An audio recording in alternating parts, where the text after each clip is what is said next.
व्याख्यामुद्रां करसरसिजैः पुस्तकं शङ्खचक्रे बिभ्रद्भिन्नस्फटिकरुचिरे पुण्डरीके निषण्णः अम्लानश्रीरमृतविशदैरंशुभिप्लावयन्मामाविर्भूयादनकमहिमा मानसे वागधीशः नमस्ते प्राणेश प्रणतविभवाय वनिमगाः नमस्वामिन् रामप्रियतमनमन् गुरुगुण नमस्तुभ्यं भीमप्रबलतमकृष्णेष्ट भगवन् नमः श्रीमन्मध्वप्रदिश सुदर्शन्नो जय जय श्रीगुरुभ्यो नमः नारायणं सुरगुरुं जगदेकनाथं भक्तप्रियं सकललोकनमस्कृतं च त्रैगुण्यवर्जितमजं विभुमाद्यमीशं वन्दे भवग्नम् अमरासुरसिद्धवन्द्यं नारायणं नमस्कृत्य नरं चैव नरोत्तमं देवीं सरस्वतीं व्यासं ततो जयमुदीरये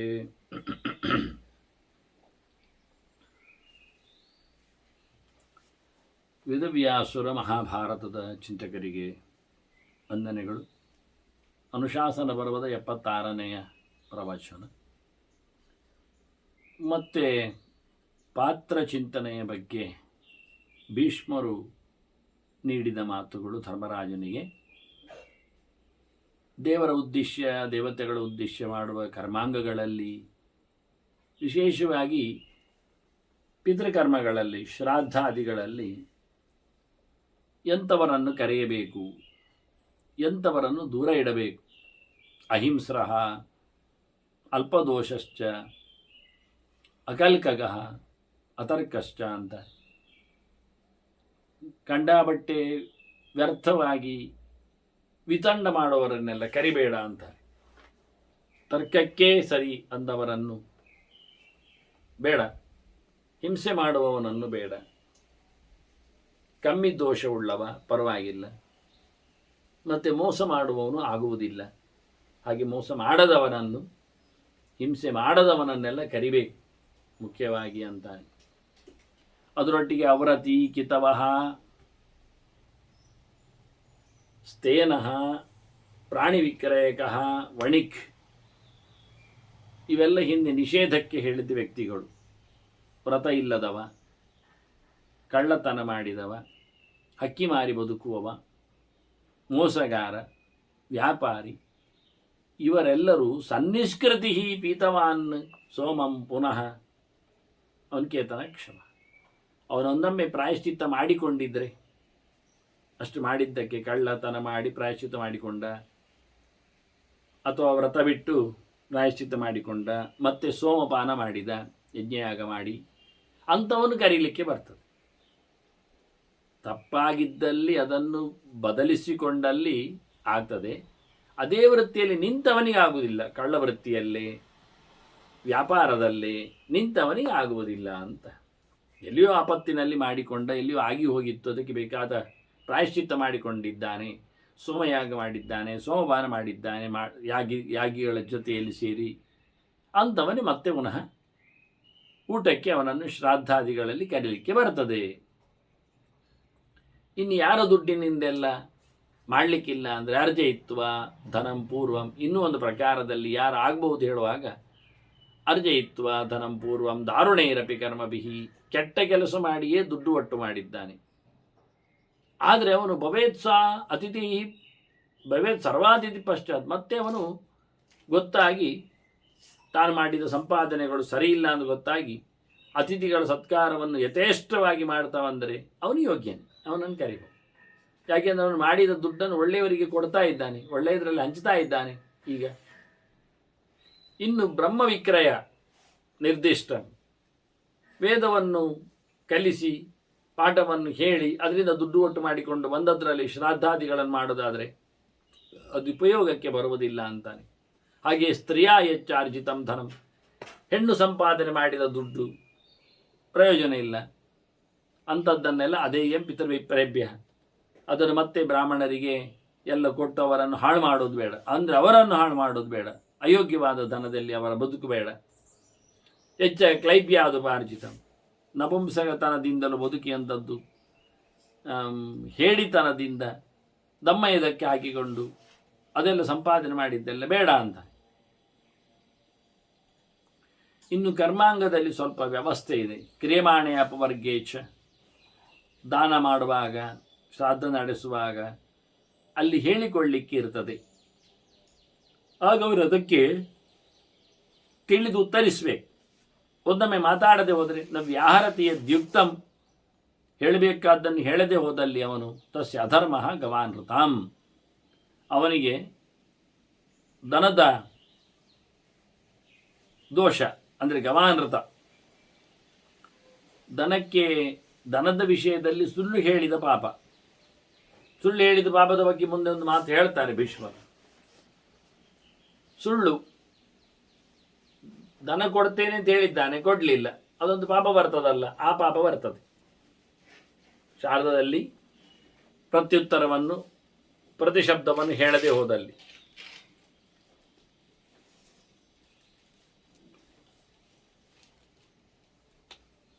ಅವನೇನು ಹೇಳಬೇಕು ಅಂದರೆ, ದೈವ ಕಾರ್ಯದಲ್ಲಿ ಆದಾಗ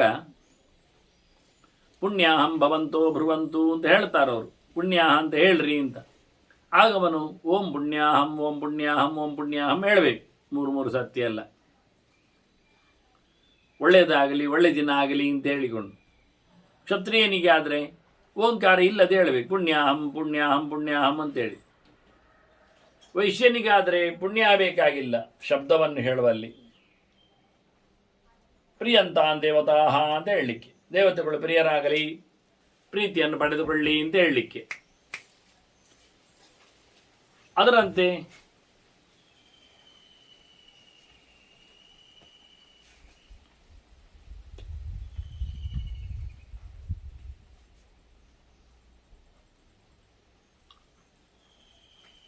ಒಂದೊಮ್ಮೆ ಶ್ರಾದ್ದ ಕರ್ಮಗಳಲ್ಲಿ ಇಂಥದ್ದೇ ಮಾತುಗಳು ಬರಬೇಕು ಅಂತಾದಲ್ಲಿ ಅಸ್ತು ಸ್ವಧಾ ಅಂತ ಹೇಳಿ ಅವನು ಸ್ವಧಾ ಉಚ್ಯತಾಂ ಅಂತ ಹೇಳ್ತಾರೆ. ಸ್ವಧಾ ಸ್ವಧಾ ಸ್ವಧಾ ಅಂತ 3-6 ಪ್ರಕಾರದಲ್ಲಿ ಹೇಳಲಿಕ್ಕೆ ಉಂಟು. ಹಾಗೆ ಪಿತೃದೇವತೆಗಳಿಗೆ ಆಗುವ ಕ್ಷತ್ರಿಯರ ಬಗ್ಗೆ ಮಾತಾಡಲಿಕ್ಕೆ ಬಂದರೆ ಅವರು ಪ್ರಿಯಂತಾಂ ಪಿತರಹ ಅಂತ ಹೇಳಿ ಮಾತನ್ನು ನಿಲ್ಲಿಸಬೇಕು. ವೈಶ್ಯರಿಗೆ ಅಕ್ಷಯಂ ಉಪದಿಷ್ಟತು ಅಂತ ಹೇಳಿಕೊಳ್ಳುವಾಗ ಅಕ್ಷಯವನ್ನು ಉತ್ತರವನ್ನು ಕೊಡಬೇಕು. ಅದರಂತೆ ಶೂದ್ರ ಪೈತೃಕವನ್ನು ಮಾಡುವಲ್ಲಿ ಸ್ವಸ್ತಿ ಅಂತ, ಒಳ್ಳೆಯದಾಗಲಿ ಇಷ್ಟನ್ನು ಹೇಳಿ ಕಳಿಸ್ಲಿಕ್ಕೆ. ಇಂಥದ್ದು ಮಾತನ್ನು ಹೇಳುವಲ್ಲಿ ಹೇಳದೆ ಹೋದಲ್ಲಿ ಇರತಕ್ಕಂತಹ ತಪ್ಪನ್ನು ಅಷ್ಟವನು ಅಂದರೆ ತಿಳಿದಿರ್ತಾನೆ ಎನ್ನುವುದು ಮುಖ್ಯವಾಗಿರ್ತದೆ. ಇಲ್ಲಿ ಇಂತಹ ಸಂದರ್ಭಗಳಲ್ಲಿ ಯಾವ ಪ್ರಕಾರದಲ್ಲಿ ಇಂತಹ ಪೈತೃಕ ಕರ್ಮವನ್ನು ನಡೆಸಿಕೊಡಬೇಕು ಅನ್ನುವುದಕ್ಕೊಂದು ಶುದ್ಧವಾದ ಒಂದು ಗೆರೆ. ಶ್ರಾದ್ದಸ್ಯ ಬ್ರಾಹ್ಮಣ ಕಾಲ ಪ್ರಾಪ್ತ ದಧಿ ಗಿರ್ದಂ ತಥಾ, ಅದರಂತೆ ಸೋಮಕ್ಷಯಶ್ಚ ಮಾಂಸಂಚೇದಾರಣ್ಯಂ ಯುಧಿಷ್ಠಿರ ಅಂತಾರೆ. ಯಾವಾಗ ಶ್ರಾದ್ದ ಮಾಡಬೇಕೆನ್ನುವುದಕ್ಕೊಂದು ದೊಡ್ಡ ಮಾತು ಹಿಂದೆಯೂ ಬಂದಿದೆ. ಧರ್ಮರಾಜನೇ ಇದಕ್ಕೆ ಉತ್ತರ ಕೊಟ್ಟಿದ್ದ, ಇಲ್ಲಿ ಕೇಳಿಕೊಳ್ಬೇಕಾಗಿಲ್ಲ. ಹಿಂದೆ ಧರ್ಮರಾಜನ ಇದಕ್ಕೆ ಉತ್ತರ ಕೊಟ್ಟಿದ್ದ. ಯಮ ಕೇಳಿದಲ್ಲಿ ಆ ಉತ್ತರ ಬಂದಿತ್ತು. ಶ್ರಾದ್ದದ ಕಾಲ ಯಾವುದು ಅಂತ ಕೇಳಿದ್ದವ, ಯಾವಾಗ ಶ್ರಾದ್ದ ಮಾಡಬೇಕು ಅಂತ. ಇದರ ಬಗ್ಗೆ ನಾನು ಬಹಳಷ್ಟು ದೊಡ್ಡ ಜಿಜ್ಞಾಸೆಯನ್ನು ಹಿಂದಕ್ಕೊಮ್ಮೆ ಕೊಟ್ಟಿದ್ದೇನೆ. ಆಗ ಧರ್ಮರಾಜ ಹೇಳ್ತಾನೆ ಶ್ರಾದ್ದಸ್ಯ ಬ್ರಾಹ್ಮಣ ಕಾಲ ಅಂತ. ಶ್ರಾದ್ದ ಮಾಡೋದು ಯಾವಾಗ ಅಂತ ಕೇಳಿದರೆ, ಯಾವಾಗ ಬ್ರಾಹ್ಮಣ ಪಾತ್ರ ಸಿಗ್ತಾನ ಆವಾಗ. ಬ್ರಾಹ್ಮಣ ಶಬ್ದವು ಪಾತ್ರದ ಪೂರ್ವ ಪರಿಚಯವನ್ನು ಕೊಡ್ತದೆ. ವೇದಾಂತಗಳನ್ನು ಅಧ್ಯಯನ ಮಾಡಿದವ, ದೇವರ ಎಚ್ಚರವುಳ್ಳವ ಎನ್ನುವ ಅರ್ಥ ಎಲ್ಲ ಬರ್ತದೆ. ಅಧ್ಯಾಪನವನ್ನು ನಡೆಸಿಕೊಡುತ್ತಿರುವವನು ಎಲ್ಲ ವಿಷಯ ಬ್ರಹ್ಮ ಆಣಯತಿ, ದೇವರನ್ನು ತಿಳಿಸಿಕೊಡ್ತಾನೆ ಎನ್ನುವ ಅರ್ಥಗಳಲ್ಲಿಯೂ ದೇವರಿಂದ ಪೂರ್ಣವಾದ ಆನಂದವನ್ನು ಪಡೆಯುವವನು ಹೇಳುವಲ್ಲಿ ಎದುರುಚ್ಚಾಲಾವ ಸಂತುಷ್ಟ ಎನ್ನುವ ಅರ್ಥಗಳು, ಜಿತೇಂದ್ರಿಯತ್ವ ಬ್ರಹ್ಮಣ್ಯೇವ ಅಣತಿ ಅಂತ ಹೇಳಿಕೊಳ್ಳುವ ಅರ್ಥದಲ್ಲಿ ದಮ ಇತ್ಯಾದಿಗಳು ಸಹ ಅರ್ಥ ಆಗ್ತದೆ. ಹಾಗಾಗಿ ಶ್ರಾದ್ದಕ್ಕೆ ಯಾವುದು ಕಾಲ ಅಂತ ಕೇಳುವಾಗ ಶ್ರಾದ್ದಕ್ಕೆ ತಂದೆಯ ತಿಥಿ ಅಥವಾ ಪರ್ವಕಾಲ ಅಥವಾ ದುಡ್ಡಿದ್ದಾಗ ಎಲ್ಲ ಹೇಳಲಿಲ್ಲ.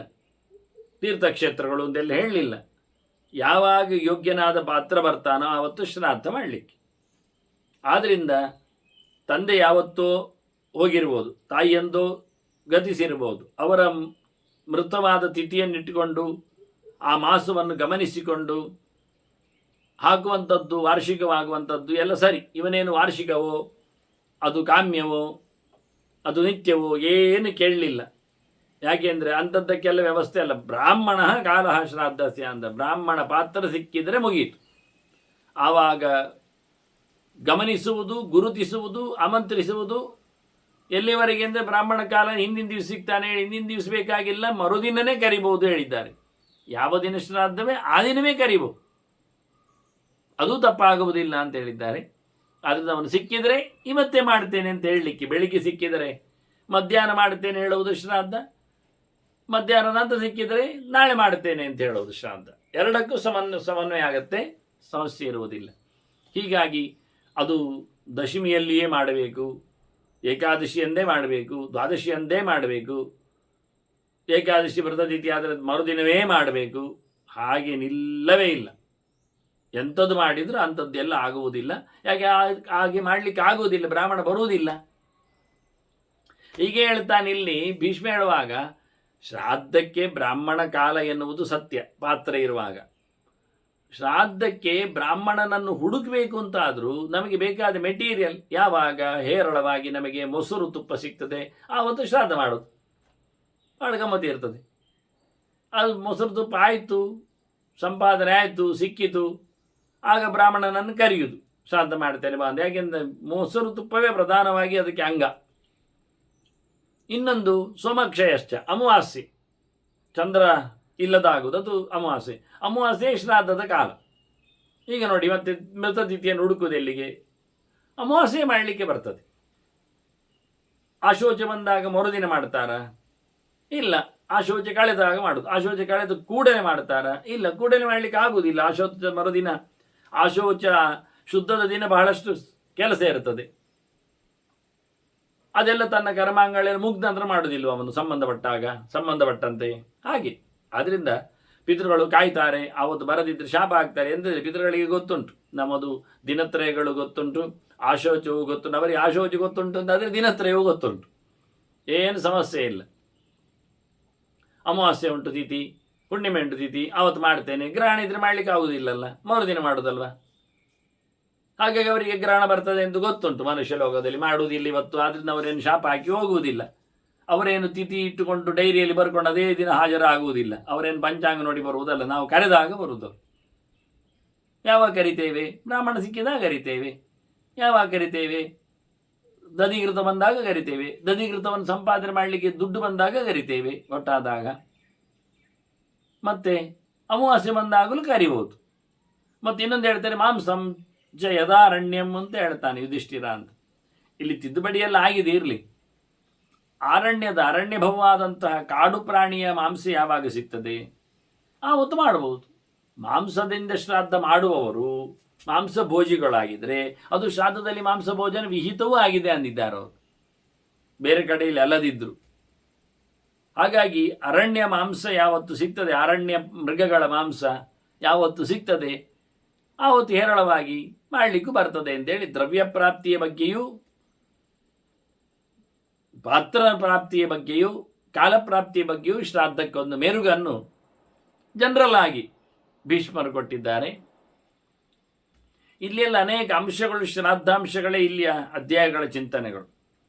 ಹಾಗಾಗಿ ನಾನು ಇದನ್ನು ಮತ್ತೆ ಪುನಃ ಶ್ರಾದ್ದ ಸಮೀಕ್ಷೆಯಲ್ಲಿ ಸೇರಿಸುವುದಿಲ್ಲ, ಎತ್ತಿಕೊಳ್ಳುವುದಿಲ್ಲ. 10-30 ಶ್ರಾದ್ದ ಸಮೀಕ್ಷೆಗಳು ನನ್ನ ಚಿಂತನೆಗಳು ಬಂದಿವೆ. ಅದರಲ್ಲಿ ಇದು ಆರಂಭದಿಂದಲೂ ಅದಕ್ಕೆ ಸೇರ್ಪಡೆ ಇದ್ದಾಗೆ. ಇನ್ನು ಮುಹೂರ್ತಗಳ ಬಗ್ಗೆ ಮಾತಾಡುವಾಗ ಹೇಳುತ್ತಾರೆ, ಇನ್ನೊಮ್ಮೆ ಭೀಷ್ಮರು ಹೇಳಿದರು ಅಪರಾಹ್ನ ಪಿತೃಣಾಮ್ ಅಂತ ಹೇಳುವ ಹಾಗೆ. ಶ್ರುತಿ ಅದು ಚಿಂತನೆ.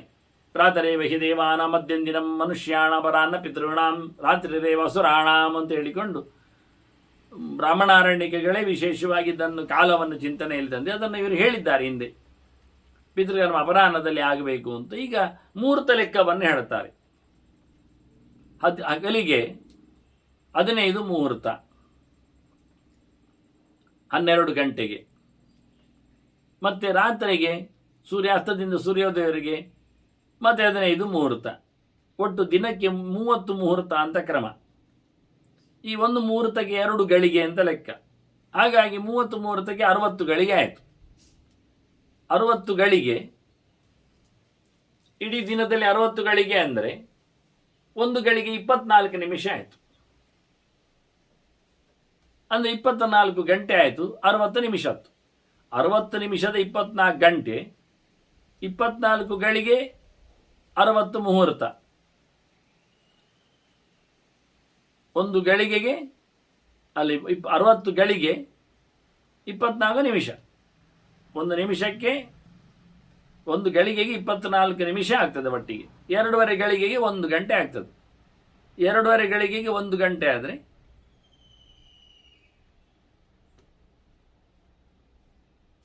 5 ಗಳಿಗೆಗೆ 2 ಗಂಟೆ ಆಗ್ತದೆ. 30 ಗಳಿಗೆಗೆ 6 ಗಂಟೆ ಆಗ್ತದೆ. 60 ಗಳಿಗೆ 12 ಗಂಟೆ ಆಗ್ತದೆ ಸೀದಾ. ಹೀಗೆ ಲೆಕ್ಕ ಮಾಡಿಕೊಂಡು ಹೋಗಲಿಕ್ಕೆ ಗಂಟೆ ಮತ್ತೆ ಗಳಿಗೆ ಲೆಕ್ಕಾಚಾರ. ಹಾಗೆ ಮುಹೂರ್ತ 2 ಗಳಿಗೆ ಡಬಲ್ 48 ನಿಮಿಷಕ್ಕೆ. ಇಂಥದ್ದು 3 ಮುಹೂರ್ತಕ್ಕೆ ಲೆಕ್ಕಾಚಾರ ಕೊಡ್ತಾರೆ. 3 ಮುಹೂರ್ತಗಳು, ಒಟ್ಟು 5 ಸೆಷನ್, 15 ಮುಹೂರ್ತ ಹಗಲಿಗೆ, ಬೆಳಿಗ್ಗಿನಿಂದ ಅಸ್ತದವರೆಗೆ. ಸ್ವಲ್ಪ ಡಿಫರೆನ್ಸ್ ಬರ್ತದೆ ಅಸ್ತಕಾಲ ಉದ್ದಾದಾಗ. ಅದನ್ನ ನಿಮಿಷ ಲೆಕ್ಕಾಚಾರದಲ್ಲಿ ಹೇಳುವುದಿಲ್ಲ, ಅದನ್ನು ಮುಹೂರ್ತ ಲೆಕ್ಕಾಚಾರ ಹೇಳ್ತಾರೆ. ಮುಹೂರ್ತಾನಾಂ ತ್ರಯಂ ಪೂರ್ವಂ, ಬೆಳಗ್ಗಿನ 3 ಮುಹೂರ್ತ. ಅದಕ್ಕೆ ಏನಂತ ಹೇಳ್ತಾರೆ? ಅಹಹ ಪ್ರಾತರಿತಿ ಸ್ಮೃತಂ, ಪೂರ್ವಾನ್ನದ ಪೂರ್ವಂ ಅಹಹ, ಪೂರ್ವಾನ್ನದ 3 ಮುಹೂರ್ತಕ್ಕೆ ಪ್ರಾತಃ ಅಂತ ಕರೀತಾರೆ. ಆದ್ದರಿಂದ ಪ್ರಾತಃ ಸಂಧ್ಯಾಂ ಉಪಾಸಿಷ್ಯೆ ಅಂತ ಹೇಳೋದು ಹಾಗೆ. ಬೆಳಗಿನ ಜಪ ಅಂತ ಕ್ರಮ. ಬೆಳಗಿನ ಶಬ್ದ ಅಲ್ಲ, ಪ್ರಾತಃ ಶಬ್ದ. ಪ್ರಾತರಾನ್ನಿಕ ಪದ್ಧತಿ ಅಂತಲೇ ಬರೆಯುವುದು, ಪ್ರಾತಃ ಕಾಲ ಅಂತಲೇ ಗುರುತಿಸುವುದು. ಪ್ರಾತಃ ಸಂಧ್ಯಾ ವಂದನೆ ಅಂತ ಹೇಳಿದ ಹಾಗೆ. ಇದು ಏನು ಮಾಡಲಿಕ್ಕೆ ಉಂಟಾಗ? ಬೆಳಿಗ್ಗಿನ 3 ಮುಹೂರ್ತಕ್ಕೆ, 3 ಮುಹೂರ್ತ ಅಂದರೆ ಏನರ್ಥ? 6 ಗಳಿಗೆ ಅಂತ. 6 ಗಳಿಗೆ ಅಂದರೆ 1 ಗಳಿಗೆ 24 ನಿಮಿಷ ಅಂತ. 6 ಗಳಿಗೆಗೆ 144 ನಿಮಿಷ ಆಗ್ತದೆ. 6 4 24, 2 2 144 ನಿಮಿಷ. 144 ನಿಮಿಷ ಅಂದರೆ 2 ಗಂಟೆ 24 ನಿಮಿಷ ಆಯಿತು. ಸುಮಾರಾಗಿ 2.5 ಗಂಟೆ. ಎಂಥದಕ್ಕಿದು? ಬೆಳಿಗ್ಗೆ. ಏನಕ್ಕೆ? ಜಪಧ್ಯಾನಾದ್ವಿಹಿ ತಸ್ಮಿನ್ ವಿಪ್ರೈಹಿ ಕಾರ್ಯಂ ಶುಭ ವ್ರತಂ. ಆಗ ಜಪ ಧ್ಯಾನ ಎಲ್ಲ ಮಾಡಲಿಕ್ಕೆ. ಬೆಳಗ್ಗಿನ ಎಷ್ಟು ಗಂಟೆ ಹೇಳಿದ ನಿಮಿಷ ನಿಮಗೆ ಅರ್ಥ ಆಗಿರಬೇಕು? 2.5 ಗಂಟೆ. ಇದು ಪ್ರಾತಃ ಕಾಲವು ಜಪ ಧ್ಯಾನಕ್ಕೆ. ಇಷ್ಟೇ, ಪೂಜೆ ಪುನಸ್ಕಾರಗಳಿಗಲ್ಲ. ಆಗ ಪೂಜೆ ಮಾಡುವುದಲ್ಲ, ಆ ನಂತರ ಮಾಡುವುದು. ಎಂಥ ಪೂಜೆಗಳಿದ್ರು ಮತ್ತೆ ನಮಗೆ ಜಪಕ್ಕೋಸ್ಕರ ನಿರ್ಮಾಲೆ ತೆಗೆದು ನಿರ್ಮಾಲೆ ತೀರ್ಥವನ್ನು ತಗೊಳ್ಳೋದಷ್ಟು ಬಿಟ್ಟರೆ, ಮತ್ತೆ 2.5 ಗಂಟೆಯ ನಂತರದಲ್ಲಿ ಸಂಘವಾಕ್ಯಂ ತ್ರಿಭಾಗಂತೂ, ಸಂಗಮ ಕಾಲ ಅಂತ ಅರ್ಥ. ಅದೆಷ್ಟು ಮತ್ತೆ?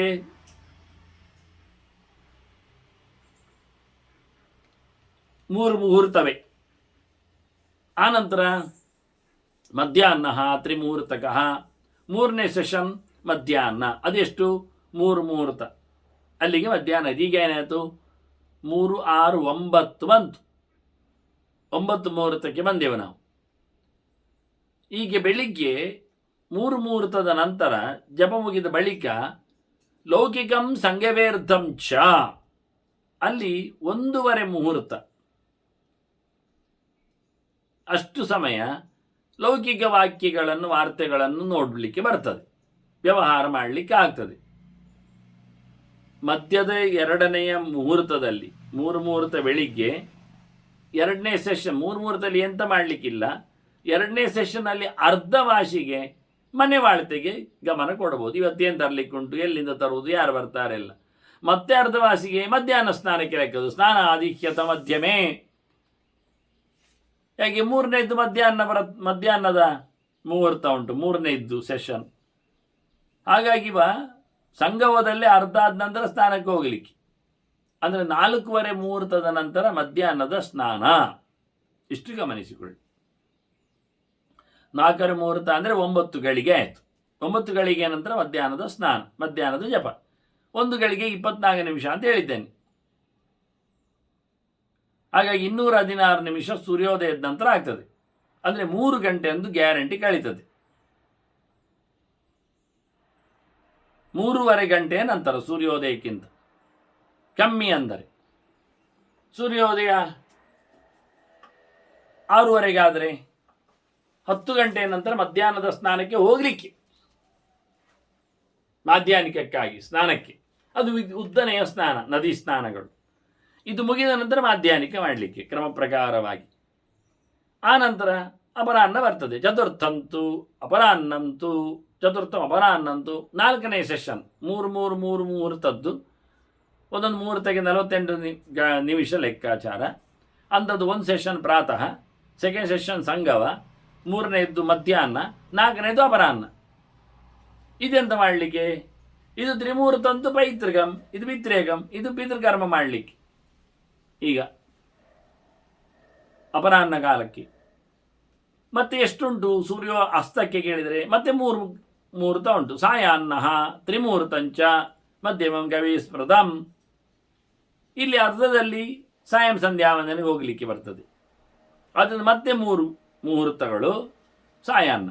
ಈಗ 5 ಪ್ರಕಾರಗಳಲ್ಲಿ ಹಗಲಿನ 12 ಗಂಟೆಯನ್ನು, ಗಂಟೆ ಸುಮಾರು ಹೇಳಿದ್ದು ನಾನು, ಸೂರ್ಯಾಸ್ತದಿಂದ ಸೂರ್ಯೋದಯದಿಂದ ಸೂರ್ಯಾಸ್ತದವರೆಗಿನ ಕಾಲವನ್ನು 5 ಸೆಷನಲ್ಲಿ 3 ಮುಹೂರ್ತದಂತೆ 15 ಮುಹೂರ್ತದಲ್ಲಿ ಒಡೆದು ತೋರಿಸಿದ್ದಾರೆ. ಈ ಲಾಸ್ಟ್ ಬಟ್ ಒನ್ ಸೆಷನ್ನಲ್ಲಿ ಅಪರಾಹ್ನ ಕಾಲದಲ್ಲಿ ಪಿತೃಕರ್ಮವನ್ನು ಮಾಡಲಿಕ್ಕೆ ಅಂತ. ಪಿತೃಕರ್ಮ ಮಾಡುವಾಗ ವಿಪ್ರರನ್ನು ಹೇಗೆ ಕುಳ್ಳಿರಿಸಬೇಕು?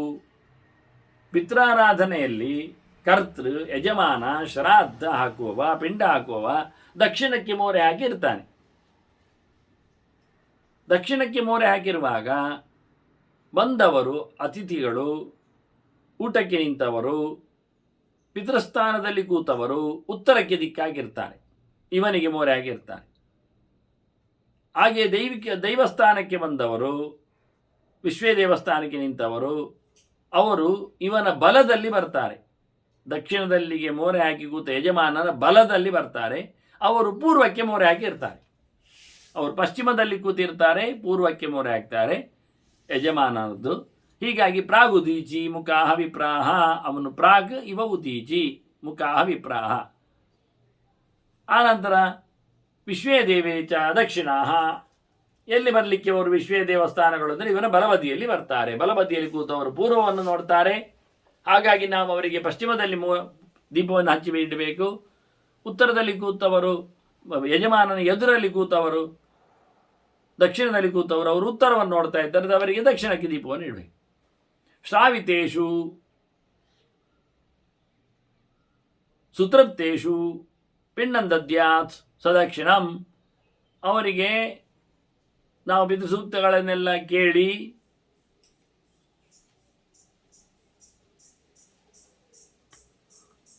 ಅವರೆಲ್ಲರಿಗೂ ಉಣಬಡಿಸಿ ಅವರು ತೃಪ್ತಿಗೆ ಆಯಿತು ಅಂತ ಹೇಳಿದ್ದ ನಂತರ ಮತ್ತೆ ಪಿಂಡವನ್ನು ನೀಡಲಿಕ್ಕೆ ಉಂಟು, ಅವರಿಗೆ ದಕ್ಷಿಣಾದಿಗಳನ್ನು ಕೊಡಲಿಕ್ಕೆ ಉಂಟು.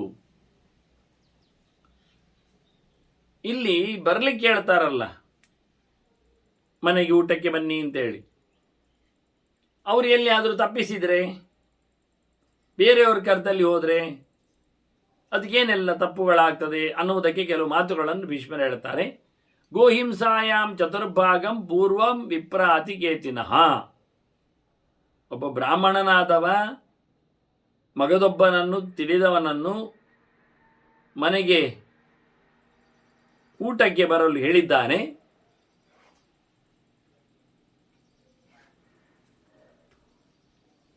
ಅವನು ಬರಲಿಲ್ಲ ಅಂತಾದರೆ ಅವನಿಗೆ ಗೋಹತ್ಯೆ ಮಾಡಿದರಲ್ಲಿನ 1/4 ಭಾಗ ಪಾಪ ಬರ್ತದೆ. 1/4 ಪಾಪ ಬರ್ತದೆ. ಮತ್ತೆ ಅವನು ಹಾಗೆಯೇ ಇದು ಬ್ರಾಹ್ಮಣ ಕರೆದಾಗ ಹೇಳಿದ್ದು. ಅವನು ಕ್ಷತ್ರಿಯ ಮನೆಗೆ ತೆರಳಿ ಬಿಟ್ರೆ, ಬ್ರಾಹ್ಮಣ ಮನೆ ಊಟ ಮಾಡಿದ್ದು ಬಿಟ್ಟು ಕ್ಷತ್ರಿಯನ ಮನೆಯನ್ನು ತಪ್ಪಿಸಿ ಅಲ್ಲಿ ಹೋದರೆ ವರ್ಣಾವರೇಶು ಭುಂಜಾನಂ ಕ್ರಮಾತ್. ಬ್ರಾಹ್ಮಣನ ಮನೆಯಲ್ಲಿ ಕರೆದವ ಬ್ರಾಹ್ಮಣನ ಮನೆಗೆ ಹೋಗಿ ಊಟ ಮಾಡಿದ್ದಾನೆ, ಇವನನ್ನು ತಪ್ಪಿಸಿ ಇನ್ನೊಬ್ಬರ ಮನೆಗಾದರೆ ಅವನಿಗೆ ಗೋಹತ್ಯೆ 1/4. ಈ ಮನೆಯಲ್ಲಿ ಕರೆದವನು ಆ ಮನೆಗೆ ಹೋದ್ರಿ, ಬ್ರಾಹ್ಮಣನಲ್ಲದವನ ಕ್ಷತ್ರಿಯನ ಮನೆಗೆ ಹೋಗಿ ಊಟ ಮಾಡಿದ್ರೆ ಅವನಿಗೆ ಈಗ ಡಬಲ್. ಬ್ರಾಹ್ಮಣನೇ ಕರೆದದ್ದು ತಪ್ಪಿಸಿ ಬ್ರಾಹ್ಮಣನಲ್ಲಿಯೇ ಹೋದದ್ದು ಸ್ವಲ್ಪ ವಾಸಿ 1/4 ಬಂತು ಪಾಪ. ಇದು ಬ್ರಾಹ್ಮಣ ಕರೆದಿದ್ದಾನೆ, ಅವಲ್ಲಿ ಬರಲಿಲ್ಲ, ಕ್ಷತ್ರಿಯನಲ್ಲಿ ಹೋಗಿದ್ದಾನೆ, ಅವನು ಜಾಸ್ತಿ ಕೊಡ್ತಾನೆ ಅಂತೇನೋ ಲೋಭಕ್ಕಾಗಿ. ಆದ್ದರಿಂದ ಅವನಿಗೆ ಅರ್ಧ ಭಾಗ ಆದಷ್ಟು ಪಾಪ ಬರ್ತದೆ. ಅದು ತಪ್ಪಿಸಿ ಅವನು ಬ್ರಾಹ್ಮಣ ಕರೆದಿದ್ದಾನೆ, ಬರಲಿಲ್ಲ, ವೈಶ್ಯನ ಮನೆಯಲ್ಲಿ ಹೋಗಿದ್ದಾನೆ, ವ್ಯಾಪಾರಿ ಮನೆಗೆ, ಅದು ಮುಕ್ಕಾಲು ವಾಸಿ ಬರ್ತದೆ ಅವನಿಗೆ ಪಾಪ, ದನ ಕೊಯ್ದದ್ದು. ಅವ ಶೂದ್ರನ ನಿಮಂತ್ರಣಕ್ಕೆ ಭೋಜನಕ್ಕೆ ಹೋಗಿದ್ರೆ ಅವನಿಗೆ ಫುಲ್ ಇಡೀ ಗೋಹತ್ಯೆ ಮಾಡಿದ ಪಾಪ ಬರ್ತದೆ. ಆದ್ರಿಂದ ತಪ್ಪಿಸಲಿಕ್ಕಿಲ್ಲ. ಮುಖ್ಯವಾಗಿ ಆಗಿ ನಾನ್ಯತ್ರ ಬ್ರಾಹ್ಮಣ ಬ್ರೂಯಾತ್ ಪೂರ್ವಂ ವಿಪ್ರೇಣ ಕೇಚಿತಃ. ಮೊದಲು ಬ್ರಾಹ್ಮಣ ಕರೆದ ನಂತರ ಬೇರೆಡೆಗೆ ಅವನು ಹೋಗಲಿಕ್ಕಿಲ್ಲ. ಯವಿಯಾನ್ ಪಶುಹಿಂಸಾಯಾಮ್ ತುಲ್ಯಧರ್ಮ.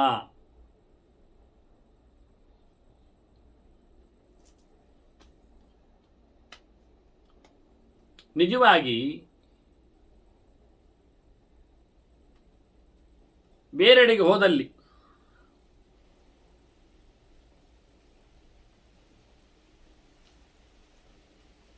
ಅಹಿಂಸೆ ಮಾಡಿದ ಪಾಪ ಬರ್ತದೆ.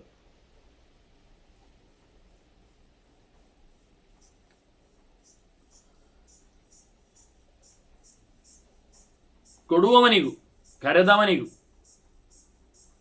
ಹಾಗೆ ರಾಜನು ಕರೆದರೆ, ವೈಶ್ಯನು ಕರೆದರೆ ಅವರಿಗೆಲ್ಲ ಪಶುಹಿಂಸೆದ್ದು ಅರ್ಧ ಭಾಗ ಬರ್ತದೆ ಪಾಪ. ಊಟ ಮಾಡಲಿ, ಇಲ್ಲೇ ಮಾಡುವ. ಅಭೋಜನೇಚ ದೋಷಸ್ಯಾತ್.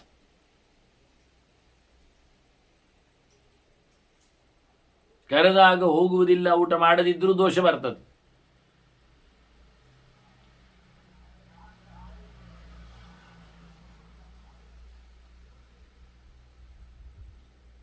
ಮತ್ತು ಸಂಸ್ಕಾರ ಇಲ್ಲದವನ ಊಟ ಮಾಡಬಾರದು. ವರ್ಜಯೇತ್ ಶೂದ್ರ ಭೋಜನಂ ಶೂದ್ರ ಕೇತನಂ. ಅವನ ಕಾಲನ್ನು ಒಪ್ಪಿಕೊಳ್ಳಿಕ್ಕಿಲ್ಲ, ಆದರೆ ದುಡ್ಡಿಗಾಗಿ ಒಪ್ಪಿಕೊಳ್ಳುತ್ತಾರೆ. ಇದರಿಂದ ಏನಾಗ್ತದೆ, ಅವನ ಊಟ ಇವನಲ್ಲಿ ಸೇರ್ತದೆ, ಇದರಿಂದ ಅವನ ಹೊಟ್ಟೆ ಹಾಳಾಗ್ತದೆ. ಶೂದ್ರಾನ್ನ ರಸಪುಷ್ಟಾಂಗ ದ್ವಿಜ ನೋರ್ಧ್ವಾಂಗತೆ ಪ್ರಜೇತ್. ಹೊಟ್ಟೆ ಹಾಳಾಗುವುದರಿಂದ ಮೇಲಕ್ಕೆ ಹೋಗುವುದಿಲ್ಲವ, ಉತ್ತಮ ಗತಿ ಅವನಿಗೆ ಸಿಗುವುದಿಲ್ಲ. ಕೆಟ್ಟವರ ಊಟ ಮಾಡುವ ಮೂಲಕ ಅನ್ನ ಕೆಟ್ಟದಾಗಿದೆ, ಆದ್ದರಿಂದ ಅದು ರಸ ಹಾಳಾಗ್ತದೆ ಅವನದ್ದು.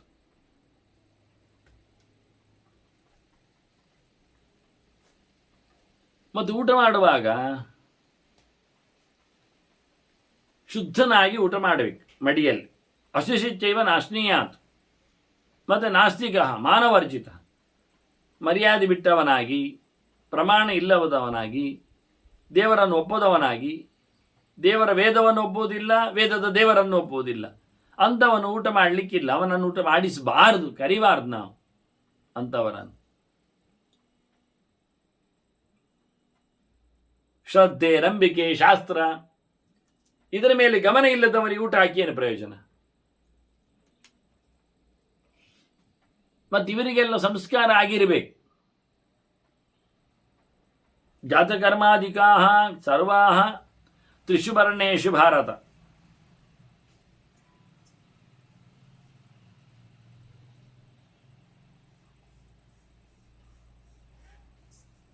ಮೂವರಲ್ಲಿಯೂ ಜಾತಕರ್ಮಾದಿಗಳು ಸಂಸ್ಕಾರಗಳು ಮಂತ್ರಪೂರ್ವಕವಾಗಿ ಇವೆ. ಇಲ್ಲಿ ಮಂತ್ರಪೂರ್ವಕವಾಗಿ ಇವೆ ಅಂತ ಹೇಳುವ ಮೂಲಕ ಅಮಂತ್ರಕವಾಗಿ ಉಳಿದವರಲ್ಲಿ ಇದೆ ಅಂತ ಅರ್ಥ ಆಗ್ತದೆ. ವಾಸ್ತವವಾಗಿ ಇಲ್ಲ ಅಂತ ಅರ್ಥ ಅಲ್ಲ. ಅವರಿಗೂ ಹೆಸರು ಇತ್ಯಾದಿಗಳು ಬೇಡವಾ?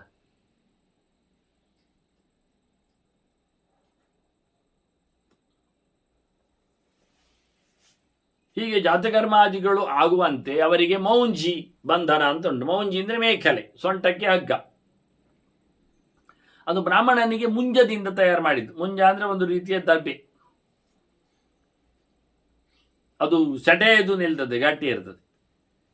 ಮತ್ತೆ ರಾಜರಿಗೆ ಆಗುವಾಗ ಮುರ ಎನ್ನತಕ್ಕಂತಹ ಹುಲ್ಲಿನಲ್ಲಿ ಅವರಿಗೆ ಮೈಕೆಲೆ ಮಾಡಲಿಕ್ಕೆ.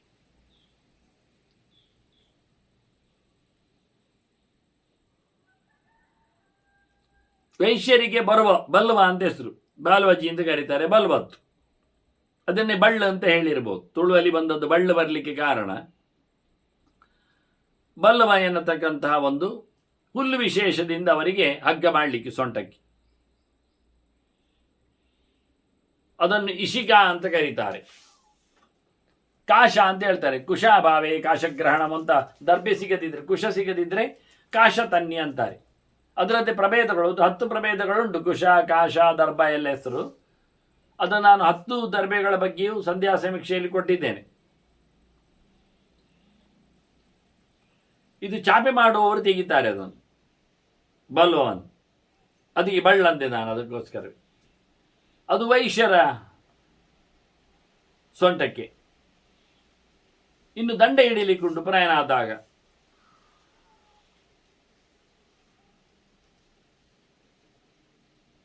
ಆರಂಭದಲ್ಲಿನವರಿಗೆ ಪಾನಾಶದಂಡ, ಮುತ್ತುಗತ್ತು. ಎರಡನೇವರಿಗೆ ಅಶ್ವತ್ಥ ದಂಡ ರಾಜರಿಗೆ, ಅರಳಿ ಮರತ್ತು. ಮೂರನೇದವರಿಗೆ ಔದು ಮರದಿಂದ, ಅತಿ ಮರತ್ತು. ಹೀಗೆ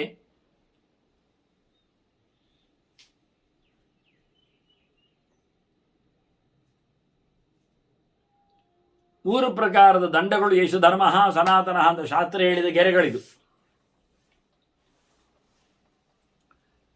ಇನ್ನು ಸುಳ್ಳು ಹೇಳಿದ್ದರ ಅಧರ್ಮದ ಬಗ್ಗೆ ಒಂದು ಗೆರೆ. ಎಂಥದಕ್ಕೆ ಎಷ್ಟು ಅಂತ ಹೇಳಿದ್ರೆ ಅರ್ಥ ಆಗಬೇಕಲ್ಲ.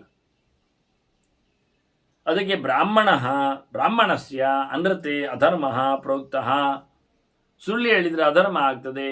ಅದಕ್ಕೆ ಎಂತ ಹೆಸರು ಕೇಳಿದರೆ ಅದಕ್ಕೆ ಯಾವ ಲೆಕ್ಕಾಚಾರದಲ್ಲಿ ಪಾತಕ ಅಂತ ಹೆಸರು. ಅದಕ್ಕೆ ಅಷ್ಟಕ್ಕೆ ಸುಳ್ಳು ಹೇಳುವುದಕ್ಕೆ ಬ್ರಾಹ್ಮಣನಿಗೆ ಪಾಪ ಬರ್ತದೆ ಅಂತ ಅರ್ಥ. ಪಾತಕ ಸ್ಮೃತಃ.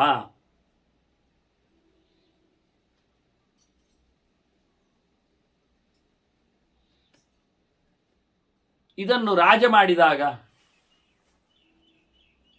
ಅವನಿಗೆ 4 ಪಟ್ಟು ಪಾಪ ಬರ್ತದೆ. ಚತುರ್ಗುಣ ಕ್ಷತ್ರಿಯಸ್ಯ ಅಂತ. ಮತ್ತು ವೈಶ್ಯಸ್ಯ ಅಷ್ಟಗುಣ ಸ್ಮೃತಃ.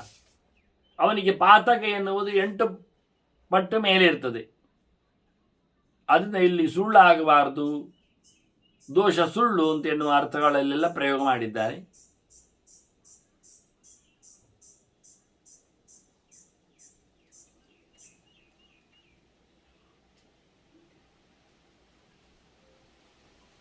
ಅಶುಚಿ ಆಗುವುದಿಲ್ಲ ಅಂತ ಸುಮಾರಾಗಿ ಹೇಳಿದರೆ ಇಲ್ಲಿ ಸ್ಪಷ್ಟವಾಗಿ ಅಸ್ನಾತಃ ಅಂತಾರೆ.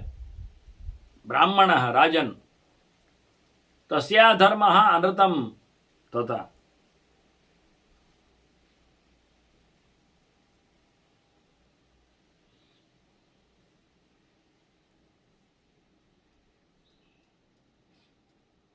ಸುಳ್ಳು ಹೇಳಿದವನ ಪಾಪವನ್ನು ಲೆಕ್ಕಾಚಾರ ಮಾಡಿದ್ದಕ್ಕೆ ಅದರಿಂದ ಇವತ್ತು ಸ್ನಾನ ಮಾಡಿ ಬನ್ನಿ ಅಂತ ಹೇಳೋದು. ಸ್ನಾನ ಮಾಡಿ ಅವರಿಗೆ ಬಟ್ಟೆಯನ್ನು ಹೊಸತನ್ನು ಕೊಡಲಿಕ್ಕೆ ಉಂಟು ಮತ್ತೆ ಅಂತ. ಶ್ರಾದ್ದ ಭೋಜನದಲ್ಲಿ ಸ್ನಾನ.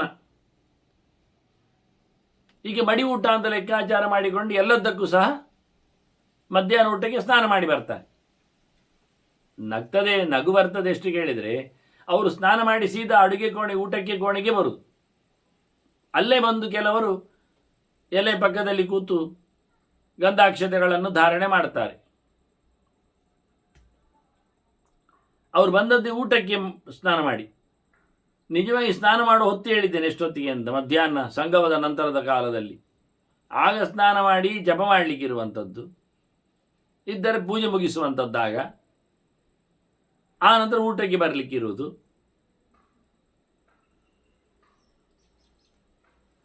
ಆದ್ದರಿಂದ ಶ್ರಾದ್ದದಲ್ಲಿ ಆ ಕಾಲದಲ್ಲೇ ಸ್ನಾನ ಮಾಡಿ ಬರುವಂಥ ಕಥೆಯನ್ನು ಉಲ್ಲೇಖ ಮಾಡಿದ್ದಾರೆ. ಈಗ ಉಳಿದ ಹೊತ್ತಿನಲ್ಲಿ ಅಲ್ಲ. ಈಗ ಉಳಿದ ಹೊತ್ತಿನವರು ಆಗ ಸ್ನಾನ ಮಾಡಿ ಬಂದು ಮಧ್ಯಾಹ್ನ ಜಪ ಇಲ್ಲ, ಮಾಡಲಿಲ್ಲ, ಮಾಡುವುದಿಲ್ಲ. ಎಲೆ ಪಕ್ಕದಲ್ಲಿಯೇ ಗಂಧಾಕ್ಷತೆ ಧಾರಣೆ ಮಾಡ್ತಾರೆ, ಅಲ್ಲಿ ಮುಗೀತು. ಅದಕ್ಕಿಂತ ಮೊದಲು ಬೋಳ್ಬಂಡೆ, ಬೋಳಾಣೆ. ಅದರಿಂದ ಇಲ್ಲಿ ಅಸ್ನಾತನ ಶಬ್ದವನ್ನು ತತ್ಕಾಲ ಪೂರ್ವದಲ್ಲಿ ಆಗಿರತಕ್ಕ ಕರ್ಮಾಂಗಗಳಲ್ಲಿ ಆಗಲೇ ಅವನಲ್ಲೇ ಚಂಡಿಯಲ್ಲಿ ಊಟ ಮಾಡೋದಿಲ್ಲ. ಆಗ ಅವನದ್ದೆಲ್ಲ ಪಾದ ಪ್ರಕ್ಷಾಲನೆ ಕ್ಷಣಾದಿಗಳೆಲ್ಲ ಆದಾಗ ಸುಮಾರು ಹೊತ್ತಾಗ್ತದೆ. ಅಲ್ಲಿಗೆ ಹೇಳಿದ ಚಂಡಿ ವಿಷಯ ಇಲ್ಲಿ ಹೇಳಿಕೊಂಡ್ರು, ಉಳಿದ ಕಡೆ ಅನ್ವಯ ಮಾಡಿಕೊಂಡ್ರು. ಹಾಗೆ ಆಶೌಚದ ಬಗ್ಗೆ ಒಂದು ಮಾತು ಹೇಳ್ತಾರೆ. ಆಶೋಚ ಅಂದರೆ ಮೃತಾಶೋಚ ಜಾತಾಶೋಚ, ಹುಟ್ಟಿದ್ದರ ಸತ್ತದ್ದರ ಮೈಲಿಗೆ. ಅದು ಗೊತ್ತುಂಟೋ ಇಲ್ಲವೋ ಪ್ರಶ್ನೆ. ಗೊತ್ತಿಲ್ಲ ಆದರೆ ನಾವು ಯಾರಿಗೇನು ಹೇಳುವುದಿಲ್ಲ. ಗೊತ್ತಿಲ್ಲಲ್ಲ, ಗೊತ್ತು ಪಡಿಸಬಾರದು ಅಂತ ಗಲಾಟೆ ಮಾಡ್ತಾ ಇದ್ದಾರೆ ಈಗ. ಮಾಡುವವರೇ ಬಹಳ ಕಡಿಮೆ ಅಲ್ಲ. ನಾನು ಹೇಳುವುದು, ಈ ಒಟ್ಟು ಸೇರಿಕೊಂಡು ಅಶೌಚ ಇಲ್ಲ ಅಂತ ಏನು ಮಾಡಲಿಕ್ಕೆ ಹೊರಡ್ತಾರೆ, ಇವರೇನು ಅಶೌಚ ಇದ್ದಾಗ ಏನಾದರೂ ಜಾಸ್ತಿ ಮಾಡಿದ್ದಾರೆ ಜಪ ಪೂಜೆ ಪುನಸ್ಕಾರ, ಅದು ಅಶೌಚ ಬಂತು ಹೇಳಿ ಕಮ್ಮಿ ಮಾಡಿಕೊಂಡಿದ್ದಾರೆ? ಅದು ಒಂದು ಸರ್ತಿ ಆದರೆ ಅಶೌಚ ಬಂತಲ್ಲ ಹೇಳಿಕೊಂಡು ವೈಮನಸ್ಯದಿಂದ ಅಯ್ಯೋ ಜಪ ಪೂಜೆಗೆ ತೊಂದರೆ ಆಯ್ತಲ್ಲ ಅಂತ ಬೇಸರ ಪಟ್ಟುಕೊಂಡಿದ್ದಾರೆ? ಏನಿಲ್ಲ, ಎಲ್ಲಿಯೋ ವಹಿಸಿಕೊಂಡದ್ದು ಕೆಲವೆಲ್ಲ ಕಾರ್ಯಕ್ರಮಗಳು ಮೇಲೆ ಕೆಳಗಾಗ್ತವಲ್ಲ, ಹೆದರಿಕೆಯಿಂದ ಅವರು ಆಶೋಚವನ್ನು ಬೈಯುವುದಷ್ಟೇ ಹೊರತು ಸ್ವಂತಕ್ಕಲ್ಲ. ಆಶೋಚದಿಂದಾಗಿ ತಮ್ಮದು ಸಾಧನೆಗಳು ಸೊನ್ನೆ ಆದವು. ಸಾಧನೆಗಳಿಗೆ ಆಶೋಚ ಏನು ಅಡ್ಡಿ ಬರುವುದೇ ಇಲ್ಲ.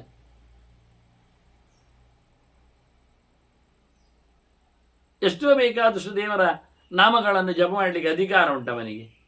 ಮತ್ತೇನು, ಸೂತಕ ಮೃತಕಕ್ಕಿಂತ ಸಾಮಾನ್ಯವಾದ ಜಾತಾಶೌಚ ಮೃತಾಶೌಚಕ್ಕಿಂತ ಮಿಗಿಲಾದದ್ದು ರಜಸ್ವಲ ಆಶೌಚ. ಅದನ್ನು ಹೇಳದೆ ಕೇಳದೆ ನುಂಗಿ ಆಗಿಬಿಟ್ಟಿದ್ದಾರೆ, ಇಲ್ಲ ಮಾಡಿಬಿಟ್ಟಿದ್ದಾರೆ. ಅಂತ ರಜಸ್ವಲೆಯಾದ ದ್ರೌಪದಿಯೇ ಕೃಷ್ಣ ಕೃಷ್ಣ ಅಂತ ಕರೆದಿದ್ದಾಳೆ, ಗಟ್ಟಿಯಾಗಿ ಹೇಳಿದ್ದಾಳೆ. ತಾನು ರಜಸ್ವಲೆ ಅಂತ ಹೇಳಿಯೇ ಸಭೆಯಲ್ಲಿ ಹೇಳಿದ್ದಾರೆ, ಅದನ್ನು ಯಾರು ಆಕ್ಷೇಪ ಮಾಡಲಿಲ್ಲ ಅಲ್ಲಿ. ನೀನೇನು ಕರೆಯುವುದು ಕೃಷ್ಣ ಅಂತ, ರಜಸ್ವಲೆ ನೀನು ಹೇಳಲಿಕ್ಕಿಲ್ಲ ನಾಮಸ್ಮರಣೆ ಅಂತೆಲ್ಲ ಮಾಡಲಿಲ್ಲ, ಯಾರು ಸಹ ಹೇಳಲಿಲ್ಲ.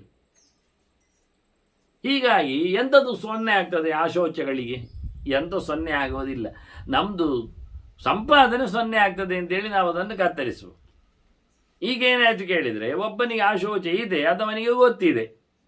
ಈಗ ಊಟಕ್ಕೆ ಬಂದಿದ್ದಾನೆ, ನಿಂತಿದ್ದಾನೆ, ಕೂತಿದ್ದಾನೆ ನಿಮಂತ್ರಣದಲ್ಲಿ. ಎಂತ ಮಾಡುದು ಈಗ? ಯಾಕೆ ಬಂದದ್ದು? ಅದು ದುಡ್ಡು ಸಿಗ್ತದೆ ಅಂತ ಬಂದಿದ್ದಾನೆ, ಹೇಳಿ ಆಯ್ತಲ್ಲ ಇರಲಿ ಅಂತೇಳಿ ಆಸೆಯಲ್ಲಿ ಬಂದಿದ್ದಾನೆ. ಅಂಥವನು ಆ ರೀತಿಯಾಗಿ ತಿಳಿದು ಅನ್ಯಾಯ ಮಾಡಿದರೆ ಅವನಿಗೆ ದನ ಕಡಿದ ಪಾಪ ಬರ್ತದೆ. ಇನ್ನು ದುಡ್ಡಿಗೋಸ್ಕರ ಬಂದವ, ಇದಕ್ಕಲ್ಲ, ಆಶೋಚದ ಕಥೆ ಇಲ್ಲ.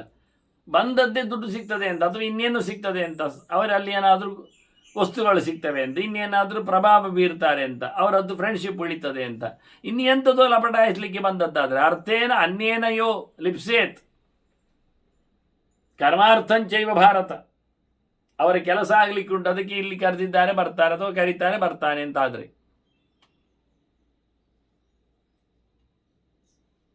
ಅಂಥದ್ದು ಯೋಗ್ಯ ಆಗುವುದಿಲ್ಲ. ಹಾಗೆ ಒಂದೊಮ್ಮೆ ಕರೆದರೆ ಆಮಂತ್ರಯತಿ ರಾಜೇಂದ್ರ ತಸ್ಯ ಅನೃತಂ, ಅವನಿಗೆ ಸುಳ್ಳು ಹೇಳಿದ ಪಾಪ ಬರ್ತದೆ. ಇನ್ನು ಅವೇದ ವ್ರತ ಚಾರಿತ್ರ ತ್ರಿಭಿರ್ವರ್ಣೈ,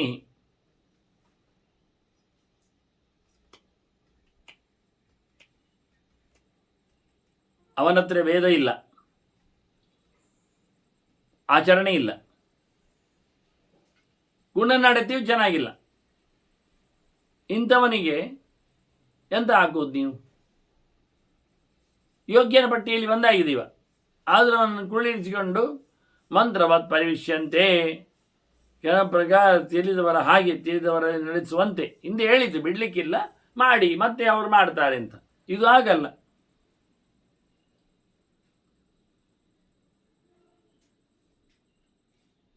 ಈ ರೀತಿಯಾದ ಶ್ರಾದ್ದಗಳು ಸಹ ಅವೇದ ವ್ರತ ಚಾರಿತ್ರರಿಗೆ ಕೊಟ್ಟದ್ದು ಸಹ ಅದು ಉಪಯೋಗಕ್ಕಿಲ್ಲ ಆಗ್ತದೆ. ಶುದ್ಧವಾದ ವ್ಯವಸ್ಥೆಯಲ್ಲಿ ಪರಿವೇಶನ ಎಲ್ಲ ಮಾಡಿದರೆ ಅಂಥವನಿಗೆ ಅಧರ್ಮ ತಸ್ಯ ಅಧರ್ಮ ಗವಾನೃತಂ, ದನವನ್ನು ಕೊಡ್ತೇನೆ ಅಂತ ಹೇಳಿ ಸುಳ್ಳು ಮಾಡಿದ ಹಾಗೆ, ಅಥವಾ ದನಕ್ಕೆ ಹುಲ್ಲು ಹಾಕಲಿಕ್ಕೆ ಹೋಗಿ ಅದನ್ನು ತಪ್ಪಿಸಿದ ಹಾಗೆ, ಮೋಸ ಮಾಡಿದ ಹಾಗೆ, ಊಟ ಕೊಡದೆ ಎಷ್ಟು ಬೇಜಾರಾಗುತ್ತದೆ. ಆ ರೀತಿಯಾಗಿ ಕೇಳಿಸಿದಂತೆ. ಧರ್ಮರಾಜ ಮತ್ತೆ ಕೇಳುತ್ತಾನೆ, ದಾನಕ್ಕೆ ಜನ ಹೇಗಿದ್ರೆ ಹೆಚ್ಚು ಬಲ ಬರ್ತದೆ ಅಂತ ಮತ್ತೆ ಪುನಃ ದತ್ತಂಕೇಶು ಮಹಾಬಲಂ, ಅದು ದೈವಿಕವಾಗಲಿ ಪೈತೃಕವಾಗಲಿ ಕರ್ಮಾಂಗಗಳಲ್ಲಿ. ಅಂದರೆ ಪಾತ್ರ ಹೇಗೆ ಬೇಕು ನಮಗೆ ಅಂತ ಹುಡುಕ್ಲಿಕ್ಕೆ ಇಂಥದ್ದೆಲ್ಲ ಗುಣಲಕ್ಷಣಗಳು ಬಂದವು. ಮತ್ತು ಕೇಳಿದಾಗ ಭೀಷ್ಮರು ಹೇಳ್ತಾರೆ, ಯೇಷಾಂ ದಾರಾಹ ಪ್ರತಿಚ್ಛಂತೆ ಸುವೃಷ್ಟಿಮಿವ ಕರ್ಷಕಾಹ, ಮಳೆ ಬರಲಿ ಅಂತ ಬೆಳೆಗಾರರು ಕೂಗುವಂತೆ, ಬಿತ್ತಿದವ ಹೊಲದಲ್ಲಿ ದುಡಿದವ ಬೆವರಿಳಿಸಿದವ ಆಗಸು ನೋಡಿ ಮಳೆಯಾಗಲಿ ಅಂತ ಹೇಳಿ ಹಂಬಲಿಸಿ ದೊಡ್ಡ ಮಳೆ ಬಂದಾಗ ಹೇಗಿರ್ತಾನೆ ಹಾಗೆ, ಅದು ಮಳೆಯನ್ನು ಸ್ವಲ್ಪವನ್ನಾದರೂ ನಿರೀಕ್ಷಿಸ್ತಾನೆ ಹೇಗೆ, ಯಾರ ಮನೆಯಲ್ಲಿ ಯಾರವರ ಹೆಂಡತಿ ಮಕ್ಕಳು ಹೀಗೆ ಕಾಯ್ತಾರೋ, ಕುತ್ತಿಗೆ ಉದ್ದ ಮಾಡಿ ನಿರೀಕ್ಷೆ ಮಾಡ್ತಾರೋ, ಉಚ್ಚೇಶ ಪರಿಶೇಷಂ ಹಿ, ಅವನ ಎಂಜಲು ಸಿಕ್ಕಿದ್ದಾದರೂ ಸಂತೋಷ ಅಂತೇಳಿ, ತನ್ನ ಗಂಡನ ಊಟಕ್ಕೆ ಹೋದವನ ತಟ್ಟೆಯ ತುತ್ತು ತಮಗೆ ಸಿಗುವಂತಾಗ್ತದೆ ಅಂತ ಯೋಚನೆಯಲ್ಲಿ ಕೂತ ಅಂತಹ ದರಿದ್ರರು ಅಂತ ಅರ್ಥ, ಬಡವರು ಅಂತ ಅರ್ಥ. ಯಾರ ಹೆಂಡತಿ ಮಕ್ಕಳು ಹಸಿವೆಯಲ್ಲಿ ಬಡತನದಲ್ಲಿ ಇದ್ದಾರೋ ಅಂಥವನನ್ನು ಊಟ ಮಾಡಿಸು ಅಂತಾನೆ ಭೀಷ್ಮ. ತಾನು ಭೋಜ ಯುಧಿಷ್ಠಿರ, ಊಟ ಯಾರಿಗೆ ಹಾಕಬೇಕು ಅಂತ ಕೇಳಿದರೆ ಮಹಾಫಲ ಎಲ್ಲಿ ಬರ್ತದೆ ಕೇಳಿದರೆ, ಯಾರಿಗೆ ನಿಜವಾಗಿ ಎಂಜಿಲಲ್ಲಿ ಉಳಿತಾಯವನ್ನು ಹುಡುಕುವಷ್ಟರ ಮಟ್ಟಿನ ಬಡತನ ಕಾಣ್ತದೆ ಹೆಂಡತಿ ಮಕ್ಕಳಲ್ಲಿ, ಅವ್ರಿಗೆ ಕೊಡಯ್ಯ. ಮತ್ತು ಈ ಮಾತುಗಳು ತುಂಬ ವಿಶಿಷ್ಟವಾಗಿ ಮುಂದಕ್ಕೆ ಬರ್ತವೆ. ಈ ಅಭಿಪ್ರಾಯದಲ್ಲಿ ಪುರಾಣಗಳು ಎಲ್ಲ ಹಾಗೆ, ಸೀದತೆ ಸಗುಡಂಬಿನೆ ಅಂತೇಳಿ ಹೇಳ್ತಾರೆ. ಯಾರು ದರಿದ್ರಿದ್ದಾನೆ, ದರಿದ್ರರು ಎಲ್ಲರೂ ದರಿದ್ರರೇ, ತುಂಬ ಮಕ್ಕಳಿದ್ದವರು ಯಾರಿದ್ದಾರೆ, ಹಾಗೆ ನಾವು ಸೋಲ್ತೇವೆ. ತುಂಬ ಮಕ್ಕಳು ಇದ್ದು ದಾರಿದ್ರ್ಯ ಇದ್ದು ತುಂಬ ಮಕ್ಕಳು ಇರುವುದು, ಅಂಥವರಿಗೆ ಕೊಡಲಿಕ್ಕೆ ಉಂಟು ಅನ್ನುವ ನೆಲೆಯಲ್ಲಿ ಮಹಾಫಲ ಅಲ್ಲಿ ಬರ್ತದೆ ಅಂತ ಹೇಳುತ್ತಾರೆ.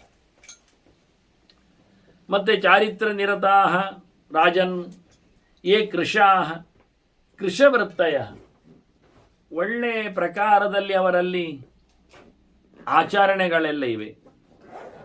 ಆದರೆ ತುಂಬ ಬಡವರಿದ್ದಾರೆ, ಅವರಲ್ಲಿ ವೃತ್ತಿಗಳು ಬಹಳ ಕಮ್ಮಿ ಇವೆ.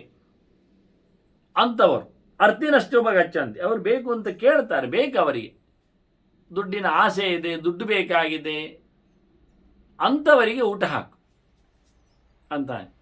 ದೇಶದತ್ತ ಮಹಾಫಲ ಅವರಿಗೆ ಕೊಟ್ಟರೆ ದೊಡ್ಡ ಫಲ, ಯಾಕೆಂದ್ರೆ ಯೂಸೇಜ್ ಇದೆ ಅಂತ ಕಂಡಾಬಟ್ಟೆ. ಇನ್ನು ಯಾರ ಮನೆಯಲ್ಲಿ ಅವರ ಜನವೇ ಕಷ್ಟದಲ್ಲಿ ಇದ್ದರೆ ತದ್ಭಕ್ತಾ ತದ್ಗೃಹ ರಾಜನ್ ತದ್ಬಲಾ ತದುಪಾಶ್ರಯ, ಅವನನ್ನೇ ನಂಬಿರ್ತಾರೆ, ಅವನೇ ಅವರಿಗೆ ಬೆಂಬಲ ಬಲ, ಅವರ ಮನೆಯಲ್ಲೇ ಇರ್ತಾರೆ, ಅವನದ್ದೇ ಸೇವಕ ವರ್ಗದವರೆಲ್ಲ, ಇಂಥವರೆಲ್ಲ ಬಿಡಲಿಕ್ಕಿಲ್ಲ. ಯೋಗ್ಯರೇ ಅವರು, ಯೋಗ್ಯರಾಗಿದ್ದುಕೊಂಡೇ ಅವನ ಮನೆಯಲ್ಲೇ ಆಶ್ರಯಿಸಿಕೊಂಡಿರುವವರಂಥವರು ಅಲ್ಲೇ ಇರ್ತಾರೇನೇನಿಲ್ಲ, ಎಲ್ಲೆಲ್ಲಿ ಬೇಕಾದ್ರೆ ಇದ್ದಿರಲಿ. ಆದರೆ ಅವನ ಜಾಣ್ಮೆಯಲ್ಲಿ, ಅವನ ಗೆರಡಿಯಲ್ಲಿ ತಯಾರಾಗಿದ್ರಿ ಅಂಥವರಿಗೆ ಅನುಕೂಲ ಅಲ್ವಾ. ಹೆಚ್ಚಿನವರೆಲ್ಲ ತಮ್ಮ ಪರಿಚಯಸ್ಥರು, ತಮ್ಮವರು, ತಮ್ಮ ಮನೆಯಲ್ಲಿರೋರು ಹೇಳಿ ಅವರನ್ನು ಅಸಡ್ಡೆ ಮಾಡ್ತಾರೆ, ದೂರ ಇಡ್ತಾರೆ. ಹೊಸಬರಿರಲಿ, ಹೊರಗಿನವರೇ ಇರಲಿ ಅಂತ. ನೀವು ಇಲ್ಲಿ ಮನೆಯವರಲ್ವ, ಅವರಿಗೆ ಕಡೆಗೆ ಊಟವೂ ಕಡೆಗೆ, ಮರ್ಯಾದೆಯೂ ಕಡಿಮೆ. ಹಾಗೆ ಹೇಳ್ತಾನೆ, ಯೋಗ್ಯರಿದ್ದಾಗ ಅಂಥವರಿದ್ದರೆ, ಮನೆಯಲ್ಲಿದ್ದರೆ ಅವರನ್ನೇ ಮುಂದಕ್ಕಿಡಿ, ಅವರೇ ನಮಗೆ ದೊಡ್ಡ ಸಂಗತಿ ಆಗ್ತಾರೆ. ಅವರು ತಮ್ಮನ್ನೇ ನಿಮ್ಮನ್ನೇ ನಂಬಿರ್ತಾರಲ್ಲ. ಹಾಗಾಗಿ ತನ್ನವರ ಬಗೆಗೆ, ತನ್ನ ಭೃತ್ಯರ ಬಗೆಗೆ ಊಟೋಪಚಾರಗಳಲ್ಲಿ ಲೋಪ ಇರಬೇಕು ಅಂತ ಹೇಳುವುದಿಲ್ಲ, ಕೊಡಬೇಕು ಅಂತ ತಿಳಿಸ್ತಾರೆ. ಹೀಗೆ ಅನೇಕ ಪ್ರಕಾರಗಳಲ್ಲಿ ಮಹಾಫಲದ ಕಥೆಯನ್ನು ಯಾರಿಗೆ ಕೊಟ್ಟಾಗ, ಯಾರಿಗೆ ಕೊಡದಿದ್ದಾಗ, ಯಾರಿಗೆ ಕೊಡಬೇಕಾದಾಗ ಸಂಬಂಧಪಟ್ಟ ಸಂಗತಿಗಳನ್ನು ಉಲ್ಲೇಖ ಮಾಡ್ತಾ ಭೀಷ್ಮರು ಧರ್ಮರಾಜನ ಪ್ರಶ್ನೆಗೆ ಮತ್ತೂ ಕೆಲವು ಅತ್ಯಂತ ನಿಕೃಷ್ಟವಾದ ಕೆಲವು ಮಾತುಗಳನ್ನು ಶ್ರಾದ್ದದ ವಿಷಯದಲ್ಲಿ ಋಷಿಮುನಿಗಳಿಂದ ಹಿಂದೆ ಸಂಪಾದಿತವಾದಂತೆ ದೇವತೆಗಳು ಒಪ್ಪಿಕೊಂಡಿರುವಂತೆ ಮಾತುಗಳನ್ನು ಹೇಳುತ್ತಾರೆ, ಚಿಂತನೆಯಲ್ಲಿ ತಂದಿದ್ದಾರೆ. ಮತ್ತು ಕೆಲವು ಮಾತುಗಳನ್ನು ಮತ್ತೆ ಕೇಳುವ ವಂದನೆಗಳೊಂದಿಗೆ ಶ್ರೀಕೃಷ್ಣಾರ್ಪಣಮಸ್ತು. ನಾರಾಯಣ ನಾರಾಯಣ.